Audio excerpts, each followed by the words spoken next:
அதாவது திருநங்கைன்னா எல்லாருக்கும் பார்வைக்கு என்ன தெரியும்? இவங்க வந்து முரட்டுத்தனமாக இருப்பாங்க, இவங்கள பார்த்தாலே வேறு மாதிரி இருக்கும், அடிச்சிருவாங்களோ திட்டிடுவாங்களோ, இந்த மாதிரி ஒரு எண்ணத்திலே தான் எல்லாருக்குமே தோணும். ஆனால் ஒரு சிம்பிளாக ஒன்று சொல்லிக்கிட்டேன். எங்கள் ஊரில் சக்கப்பழம்னு ஒன்று சொல்லுவாங்க.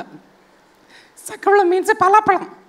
வெளியே பார்க்குறதுக்கு நல்ல முள்ளாக இருக்கும், ஆனால் உள்ளே எடுத்து பார்த்திங்கன்னா சொலை வந்து நல்ல சுவையாக இருக்கும். அது மாதிரி தான் வெளி தோட்டத்தில் எங்களை பார்க்கும்போது வேணால் கரடு முரடாக இருக்கலாம், ஆனால் உள்ளுக்குள்ளே நாங்கள் வந்துட்டு ரொம்ப மென்மையானவங்க.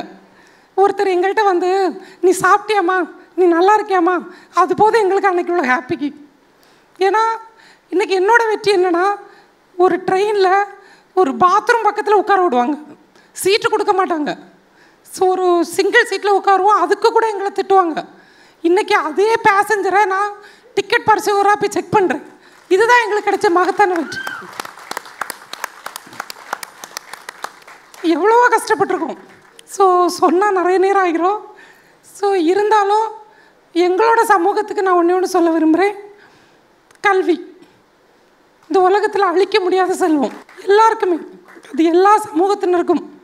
அதாவது கல்விங்கிறது நம்ம படிச்சிட்டோன்னா இன்றைக்கி இல்லைனாலும் என்றைக்குனாலும் நம்மளுக்கு வெற்றி கண்டிப்பாக காத்துக்கொண்டே இருக்கும். நம்ம அதை நோக்கி சென்றுக்கிட்டே இருக்கிறோம். இன்றைக்கி இந்த மேடையில் அதாவது ஒரு ஆணுக்கு கொடுக்குறாங்க, ஒரு பெண்ணுக்கு அவார்டு கொடுத்தாங்க. இப்போ ஒரு 4-5 வருஷமாக வந்து ஆனந்த விகடன் வந்து எங்களை மாதிரி உள்ள திருநங்கைகளுக்கு அவங்க சாதித்ததை வச்சு அவார்டு கொடுக்குறாங்க. எனக்கு ரொம்ப சந்தோஷமாக இருக்குது.